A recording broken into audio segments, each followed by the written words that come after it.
నమస్తే and welcome to our channel. ఈరోజు ఈ ఎపిసోడ్లో ఎండోస్కోపిక్ స్పైన్ సర్జరీ గురించి తెలుసుకుందాం. ట్రెడిషనల్ స్పైన్ సర్జరీస్ కూడా ఉన్నాయి. ఎందుకు ఈ ఎండోస్కోపిక్ స్పైన్ సర్జరీస్? సో దీని గురించి మనకి సవివరంగా తెలియచేయడానికి ఈరోజు మనతో పాటు ఉన్నారు endoscopic spine surgeon doctor Shivasai గారు. డాక్టర్ని అడిగి తెలుసుకుందాం రండి. హాయ్ డాక్టర్ గారు. నమస్తే. బాగున్నారా సార్? చాలామంది చాలా వరకు ట్రెడిషనల్ వైపు చూస్తూ ఉంటారు. ట్రెడిషనల్ అంటే హెల్ప్ఫుల్గా ఉంటుంది. అండ్ ఎండోస్కోపిక్ స్పైన్ సర్జరీ ఎందుకు, అండ్ అసలు ఎందుకు ఈ ముందు స్పైన్ సర్జరీ గురించి చెప్పండి. స్పైన్ సర్జరీ ఎందుకు చేయించుకోవాలి? స్పైన్ సర్జరీ అంటే ఇది రెండు రకాలు ఉంటాయండి. పేషెంట్కి ఎమర్జెన్సీలో యాక్సిడెంట్ అవ్వడం వల్ల కొన్ని అంటే బోన్ ఫ్రాక్చర్స్ అవ్వడం, దానివల్ల స్పైనల్ కార్డ్ దెబ్బతినడం, దానివల్ల ఎమర్జెన్సీగా కొన్ని సర్జరీస్ చేసుకోవాల్సి వస్తుంది. అది ట్రామాటిక్ స్పైన్ సర్జరీస్ అంటారు. తర్వాత మనకి రెగ్యులర్గా రోజు బ్యాక్ పెయిన్స్, కాళ్ళల్లో తిమ్మిలు రావడం, అవన్నీ అలాంటి పేషెంట్స్ వస్తుంటారు. అదేంటంటే డిజనరేటివ్ స్పైన్ అంటారు. అంటే ఏజ్ కొద్దీ వేర్ అండ్ టేర్ వల్ల బోన్స్ పాడవడం, మనం సిట్టింగ్ పోస్చర్, మన పేషెంట్ కొంతమంది బరువులు ఎత్తడం వల్ల, ఎక్కువ హెవీ వర్క్ చేయడం వల్ల, ఎక్కువసేపు కూర్చోవడం, ముందు కొంగి పని చేయడం వల్ల చాలామందికి వెనుక స్పైనల్ కార్డ్లో దాని పక్కన ఉన్న టిష్యూస్ ఓవర్ గ్రోత్ అవ్వడం, బోన్ డెన్సిటీ తగ్గడం, బోన్ హైట్ తగ్గడం, బోన్ ఫ్రాక్చర్స్ అవ్వడం, ఒక హెవీ వెయిట్ ఎత్తడం వల్ల కొన్నిసార్లు బోన్ ఫ్రాక్చర్స్ కూడా అయిపోతుంటాయి. సో ఇలాంటి పేషెంట్స్లో మనం స్పైన్ ఆపరేషన్ చేసుకునే పరిస్థితి, అంటే ఎప్పుడైతే స్పైనల్ కార్డ్ అంటే వెన్నుపాములో ప్రెజర్ రావడం స్టార్ట్ అవ్వడం, కాళ్ళల్లో కానీ చేతుల్లో కానీ తిమ్మిలు రావడం స్టార్ట్ అవుతే, అప్పుడు మందులతో తగ్గకపోతే, కొన్నిసార్లు అయితే మందులు లేకుండా డైరెక్ట్గా అప్ ఫ్రంట్ సర్జరీ చేసే అవకాశం కూడా, అంటే కాలు చేయి పడిపోవడం లేదా వీక్నెస్ రావడం వల్ల కూడా మనం అర్జెంటుగా సర్జరీ చేసే పరిస్థితి కూడా రావచ్చు. ఓకే. సో మీరు ఈ పోస్చర్స్, హెవీ వెయిట్స్ అనేసరికి నాకు ఓన్లీ పోస్టర్ ఉండగానే ఐటీ కంపెనీ వాళ్ళే గుర్తొస్తారు డాక్టర్ గారు. సో రీసెంట్గా వింటే కనుక వాళ్ళే ఎక్కువ నెంబర్ ఆఫ్ మెంబర్స్ ఉన్నారు ఈ స్పైన్ సర్జరీస్. అది నిజమేనా? అవునండి. వాళ్ళు కంటిన్యూస్గా కూర్చొని సిస్టమ్ మీద పనిచేయడం, ఇంకోటి వాళ్ళకి ఒకటేసారి బ్యాక్ పెయిన్, నెక్ పెయిన్ రెండు ఉంటున్నాయి చాలా వరకు. ఎందుకంటే వాళ్ళు ల్యాప్టాప్ పెట్టుకోవడం ఆ డెస్క్ మీద, నెక్ బెండ్ చేసి పని చేస్తున్నారు. సో కంటిన్యూస్గా నెక్ బెండ్ చేయడం వల్ల సర్వైకల్ స్పైన్ మీద ప్రెషర్ వస్తుంది. రాంగ్ పోస్చర్ మీద కూర్చోవడం వల్ల వాళ్ళకి బ్యాక్లో ప్రాబ్లమ్స్ వస్తున్నాయి. అంటే బ్యాక్ సపోర్ట్ లేకుండా కూర్చోవడం అండ్ కంటిన్యూస్గా కూర్చోవడం. ఇప్పుడు ఈ మధ్య కాలంలో అన్నిటికంటే సిగరెట్ తాగడం కంటే డేంజర్ ఏంటంటే కంటిన్యూస్గా కూర్చోవడం. అంటే ఎంత డ్యామేజ్ సిగరెట్ చేస్తుందో అంతకంటే ఎక్కువ చేస్తుంది, ఎక్కువసేపు కంటిన్యూస్గా కూర్చోవడం. ఊరికే లేచి పని చేస్తూ ఉండాలి. ఎవ్రీ 45-50 మినిట్స్లో ఒక 5-10 మినిట్స్ నిలబడి పనిచేయడం కూడా. ఈ మధ్యకాలంలో టేబుల్ హైట్ పెంచేవి కూడా వచ్చాయి అనమాట. ఫ్లెక్సిబుల్ టేబుల్స్ వచ్చాయి, ఫారిన్ కంట్రీస్లో యూజ్ చేస్తున్నారు.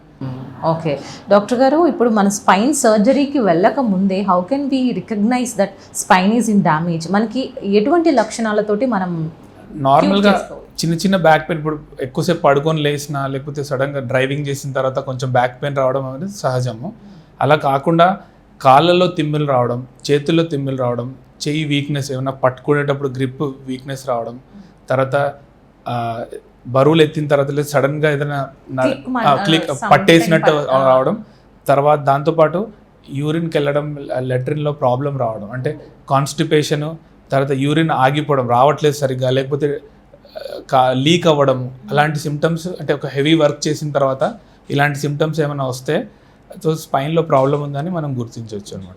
దెన్ స్టేజెస్ ఏమైనా ఉంటాయి అంటారా? అంటే లైక్ ట్రీట్మెంట్ కంటే ముందు మీరు ఈ స్టేజ్లో ఉన్నారు, మెడికేషన్ తీసుకుంటే క్యూర్ అవుతుంది, లేదా ఆపరేషనే మీకు దీనికి ఫైనల్ స్టేజ్ అని మీరు చెప్పే స్టేజెస్ అనేవి ఉండవండి. అంటే అది డిస్క్ ఎంత బయటికి వచ్చిన దాన్ని బట్టి ఉంటుంది.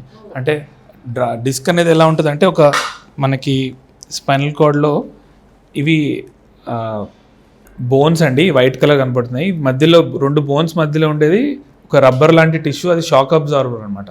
సో అది ఎలా ఉంటుంది అంటే, పైన లేయర్ చాలా హార్డ్ ఉంటుంది, యాన్యులస్ అంటారు. దాని లోపల న్యూక్లియస్ పల్పోసస్ అని ఒక సాఫ్ట్ మెటీరియల్ ఉంటుంది.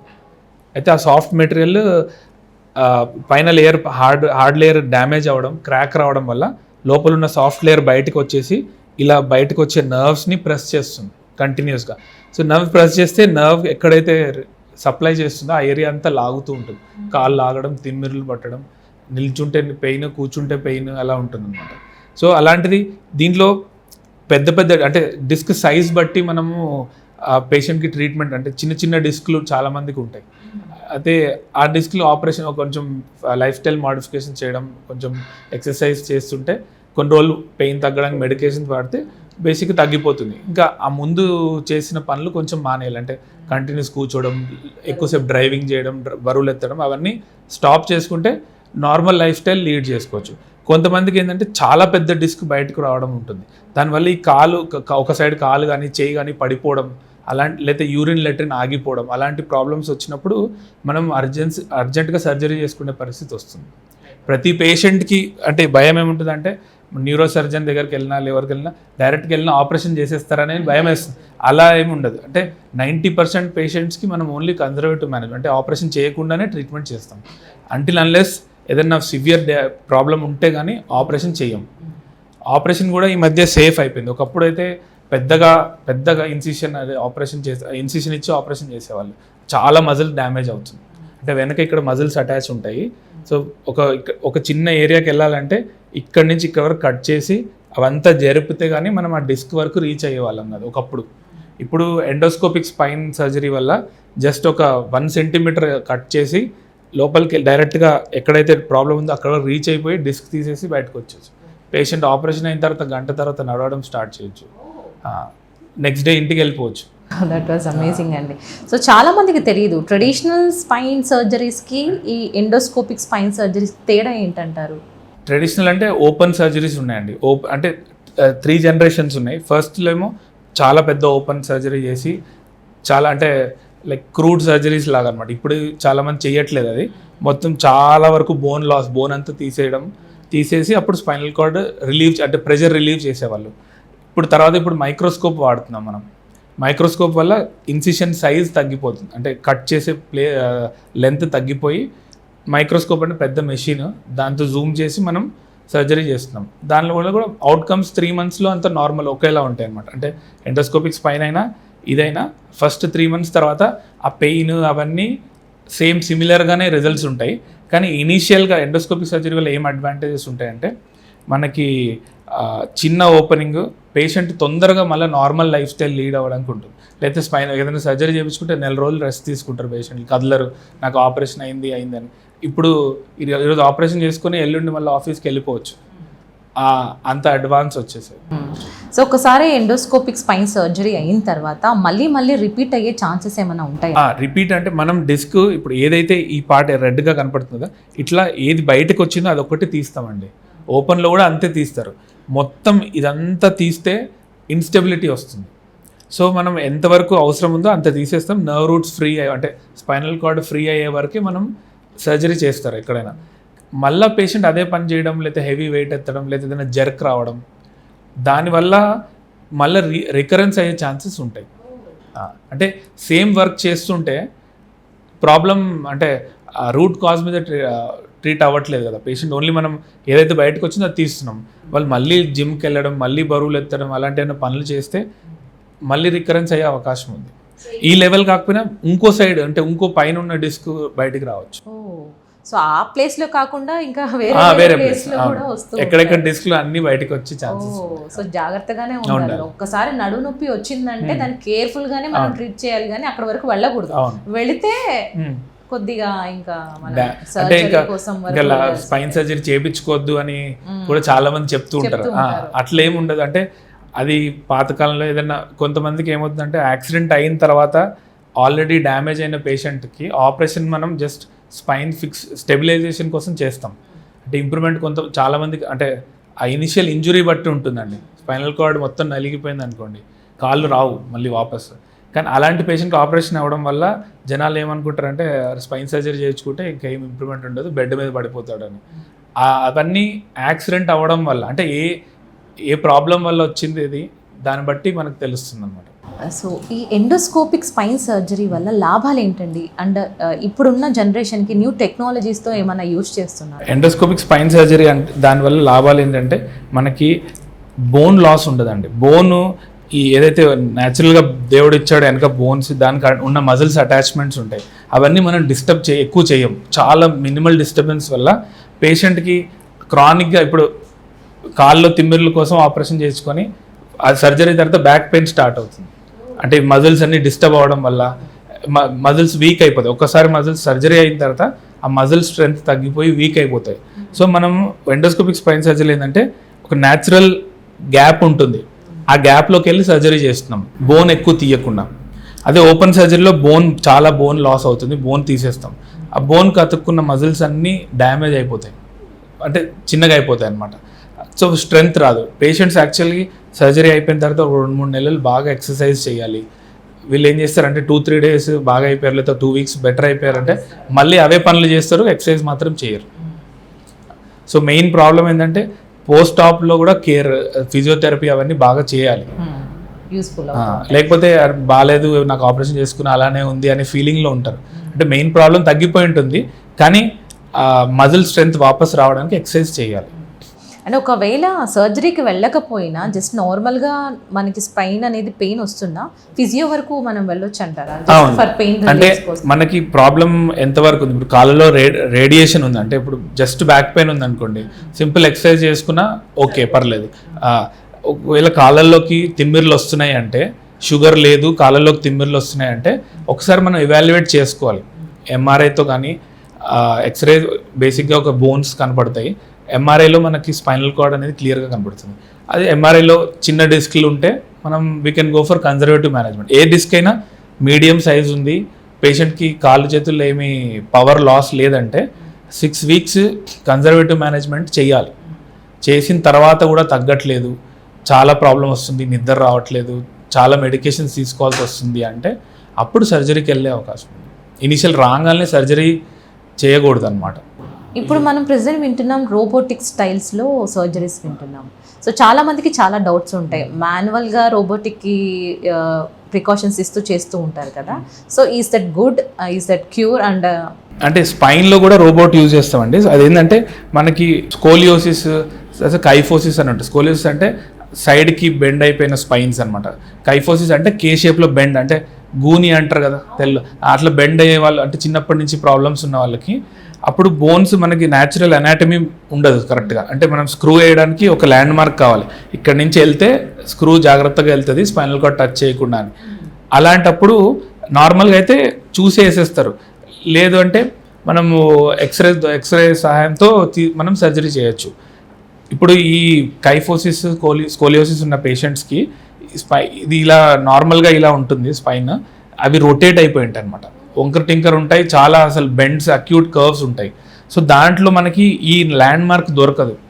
సో దానికోసం మనం ఇంట్రాఆపరేటివ్లో ఏం చేస్తామంటే నావిగేషన్ వాడతాం, అంటే రోబోట్ యూజ్ చేసుకోవచ్చు. యూజ్ చేస్తే రోబోట్ ఇవి పాయింట్స్ ఎక్కడ ఉన్నాయి అనేది మనకి ఈజీగా తెలుస్తుంది అనమాట. మనకు ముందు సిస్టంలో కనబడుతుంటుంది, రోబోటిక్ హ్యాండ్ ఉంటుంది, అది ఏ యాంగిల్లో పెట్టాలో కరెక్ట్గా పెడుతుంది. మనం అక్కడ పెట్టేస్తే మనమే వేస్తాం. రోబోటిక్ అంటే రోబోట్ వచ్చి ఏం చేయదు, రోబోట్ మనకి ఒక హెల్ప్ చేస్తుంది అంతే. ఆ పొజిషన్లో పట్టుకొని ఉంటుంది, ఈ యాంగిల్లో వేయండి అంటే మనం ఆ యాంగిల్లో వేయచ్చు, అంతే మనమే చేస్తాము, బట్ హెల్ప్ చేస్తుంది. అదే అబ్డామిన్లో రోబోట్స్, అది కూడా డాక్టరే చేస్తాడు అన్నీ. రోబోట్ ఏంటంటే కొన్ని ఫైన్ మూమెంట్స్కి మనకి ఈజీగా ఉంటుంది, అంటే ఒక రీచ్ అవ్వలేని ప్లేసెస్కి, ఇప్పుడు పెల్విస్, గైనకాలజీ కానీ యూరాలజీ సర్జరీస్కి చాలా యూస్ఫుల్ ఉంటుంది రోబోట్. ఆ రోబోట్ వేరే, స్పైన్ రోబోట్ ఏంటంటే ఒక చిన్న ఇంకో ఎక్స్ట్రా చెయ్యి లాగా అనమాట సర్జన్కి. రైట్ డాక్టర్ గారు, ఒకసారి స్పైన్ సర్జరీ అయిపోయిన తర్వాత ఏమైనా కాంప్లికేషన్స్ వచ్చే అవకాశం ఉన్నాయా, లేదంటే సైడ్ ఎఫెక్ట్స్ ఏమైనా ఉంటాయా? సైడ్ ఎఫెక్ట్స్ అంటే అండి, ఇప్పుడు ఆపరేషన్ చేస్తున్నప్పుడు మనకి స్పైనల్ కార్డ్ ఇంజురీ అంటే పైన ఉండే ఒక లేయర్ కట్ అవ్వడము ఛాన్సెస్ ఎక్కువ ఉంటాయి అన్నమాట, డ్యూరల్ టేర్ అంటారు.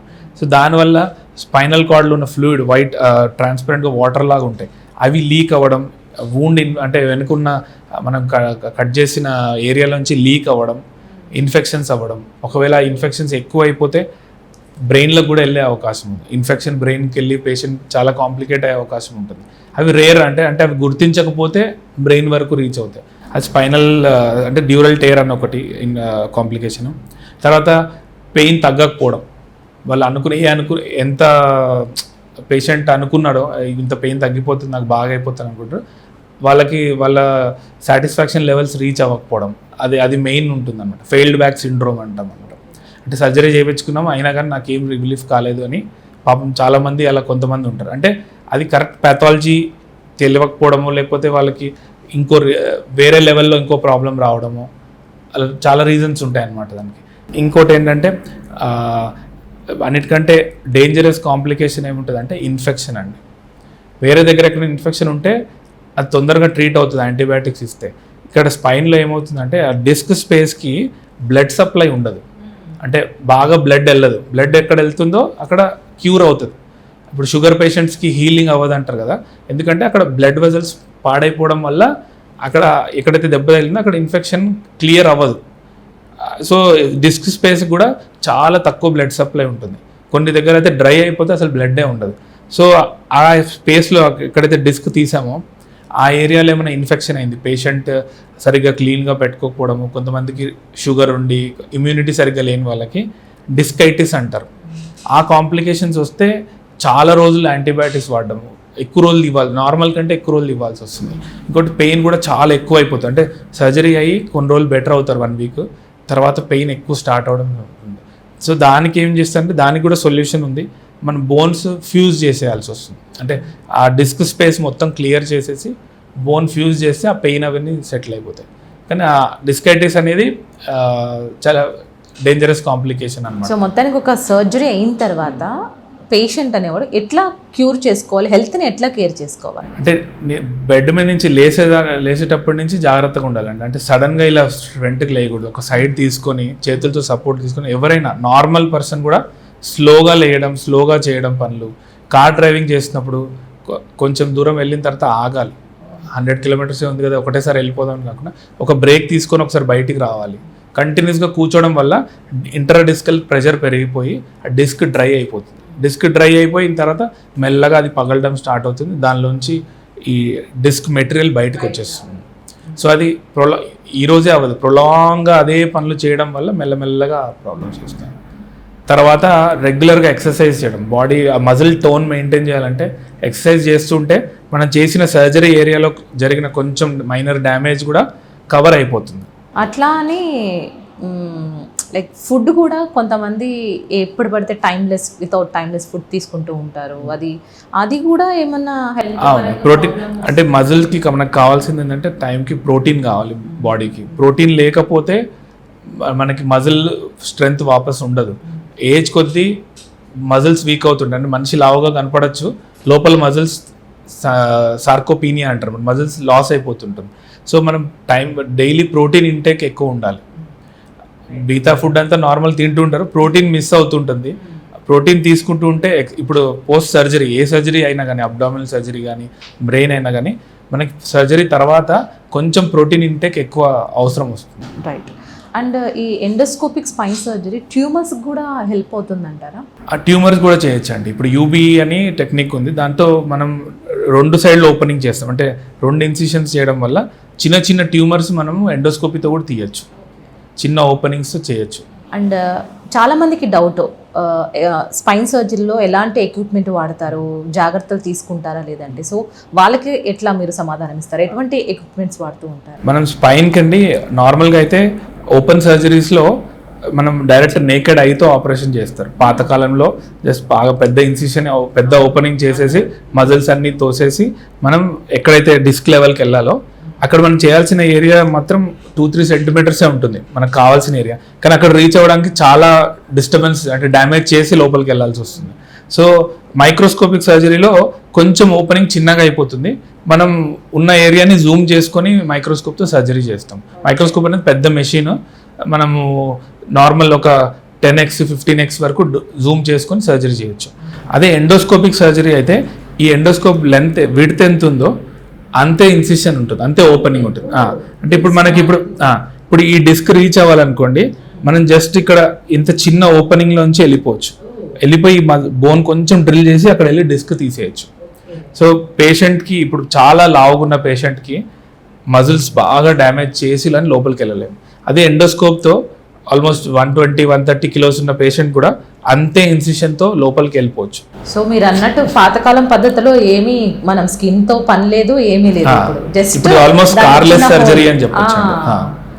రైట్, స్కార్లెస్ సర్జరీ అని కూడా అంటారు, కానీ ఒక చిన్న స్కార్ ఉంటుంది, కానీ చాలా చిన్న స్కార్ ఉంటుంది. అంటే ఇంకా పేషెంట్కి ఎతికినా దొరకదు, అంత చిన్న స్కార్ ఉంటుంది. రైట్. మరి దానికి అయ్యే ఖర్చు ఎండోస్కోపిక్ అయ్యే ఖర్చు ఒకేలా ఉంటుందా, లేదంటే మినిమం కొద్దిగా మ్యాక్స్ అటు ఇటు? అంటే ఒక కొంచెం ఎక్కువ ఉంటుందండి. అంటే ఎక్విప్మెంట్ కాస్ట్ ఉంటుంది దీనికి. మళ్ళీ ఒక దాని ఏమంటారు మానిటర్ కావాలి దీనికి, తర్వాత లోపల యూజ్ చేసే లాంగ్ ఇన్స్ట్రుమెంట్స్ కావాలి, తర్వాత ఒక డ్రిల్, స్పైనల్ డ్రిల్ ఉంటుంది. డ్రిల్ అంటే బోన్స్ని డ్రిల్ చేసే మెషిన్, అవి కూడా లాంగ్ లెంత్లో కావాలి. అన్ని కొంచెం లెంత్ ఎక్కువ ఉండాలి. తర్వాత లోపల వాటర్లో, ఇది వాటర్ బేస్డ్ సర్జరీ అండి, అంటే కంటిన్యూస్గా నీళ్ళు వెళ్తుంటాయి. సో దీనివల్ల మనకి ఏంటంటే విజన్ క్లియర్గా ఉంటుంది, క్రిస్టల్ క్లియర్ విజన్ ఉంటుంది లోపల ఏం జరుగుతుంది అనేది. వాటర్ లోపల పనిచేసే ఎక్విప్మెంట్ యూజ్ చేయాలి. అంటే ఇప్పుడు ఏదైనా బ్లీడింగ్ అవుతుంది అక్కడ ఆపడానికి RF అని ఉంటుంది, రేడియో ఫ్రీక్వెన్సీ అబ్లేటర్ అని, అది యూజ్ చేయాల్సి వస్తుంది. అవన్నీ కొంచెం కాస్ట్లీ, నార్మల్ సర్జరీ కంటే ఆ ఎక్విప్మెంట్ కాస్ట్ ఎక్కువ ఉంటుంది. సో డాక్టర్ గారు, ఇది న్యూ టెక్నాలజీకి సంబంధించి మీరు రికార్డ్ చేసి ఇదిగో మీ యొక్క సర్జరీ ఇలా అయింది అని మీరు పేషెంట్స్ చూపిస్తారా? చూపిస్తామండి. డిస్కెక్టమీ అంటే ఇప్పుడు మన ఇండియాలో అయితే ఓటీలోకి అలౌ చేయరు, కానీ ఫారిన్ కంట్రీస్లో డెస్క్ తీసేటప్పుడు ఆ రిలేటివ్ లోపల తీసుకెళ్తారు. లోపల తీసుకెళ్ళి ఇది చూసి, అంటే వాళ్ళు మళ్ళీ అడుగుతారు తీసారా లేదా, అంటే మనం ఆల్వేస్ చూపిస్తాము ఏం మెటీరియల్ తీస్తామని. అక్కడ ఫారెన్లో అయితే డైరెక్ట్గా వాళ్ళు ఓటీలోకి తీసుకొస్తారు, డ్రెస్ మార్పించి లోపల చూపించి తీసేటప్పుడు చూపిస్తారు అన్నమాట, ఈ పీస్ ఇలా తీస్తున్నామని చూస్తారు అన్నమాట. సో పేషెంట్ అటెండర్ కూడా సాటిస్ఫాక్షన్ ఉంటుంది, ఏం జరుగుతుంది అది. అంటే ఏం లేదు, ఈ మధ్య కాలంలో ఇట్లా వచ్చినాయి, కానీ పాత పెద్ద కోస్తేనే ఆపరేషన్, తీస్తేనే ఆపరేషన్ అన్నట్టు కొంతమంది నమ్ముతూ ఉంటారు. ఒక్కొక్కసారి అంటే అసలు తీసారో లేదో అనే డౌట్ కూడా వస్తుంది. కానీ మనం తీసిన ప్రతి టిష్యూని మనం బయాప్సీకి పంపిస్తాం. కానీ ఈ సర్జరీ స్పైన్ అన్నా ఏదైనా సరే అనస్థీషియా ఇవ్వాలి కదా డాక్టర్ గారు, ఈ అనస్థీషియా ఎలా ఇస్తారు, ఎక్కడ ఇస్తారు? చాలా మందికి నడుము అంటూ ఉంటారు, చాలా పెయిన్ అంటూ ఉంటారు, ఎలా ఉంటుంది? అంటే మనం బేసిక్గా ఈ సర్జరీ అవన్నీ స్పైన్ సర్జరీస్ అన్నీ ఉల్టా పడుకోబెట్టి చేస్తారండి. 99% అన్నీ ఉల్టా పడుకొని చేస్తారు. ఉల్టా పడుకున్నప్పుడు దిండ్లు 2-3 దిండ్లు లాగా ఉంటాయి, అంటే బోల్స్టర్స్ అంటారు, దాని మీద పడుకోబెట్టి చేస్తాం. అప్పుడు కొంచెం డిస్కంఫర్ట్ ఉంటుంది పేషెంట్కి, అంటే కాన్షియస్గా ఉన్న పేషెంట్కి అయితే. అదే జనరల్ అనస్థీషియా ఇస్తే ఏమి కాంట్రాఇండికేషన్, అంటే ఏజ్ ఎక్కువ లేదు, బాగానే స్టేబుల్ పేషెంట్ అంటే ఫిట్ ఉంటే జనరల్ అనస్థీషియా ఇస్తే వాళ్ళకి ఆ పెయిన్ తెలియదు, ఆ ప్రొసీజర్ చేసేటప్పుడు సౌండ్స్ కానీ డిస్టర్బెన్సెస్ లేకుండా ప్రశాంతంగా ఉంటారు. లేదు కొంతమందికి ఇష్యూస్ ఉన్నాయి, అంటే పేషెంట్కి హార్ట్ ప్రాబ్లమ్స్ ఉన్నాయి, లంగ్స్ ప్రాబ్లమ్స్ ఉన్న పేషెంట్కి మనము జనరల్ అనస్థీషియా కాకుండా ఎపిడ్యూరల్ అనస్థీషియాని ఇవ్వచ్చు.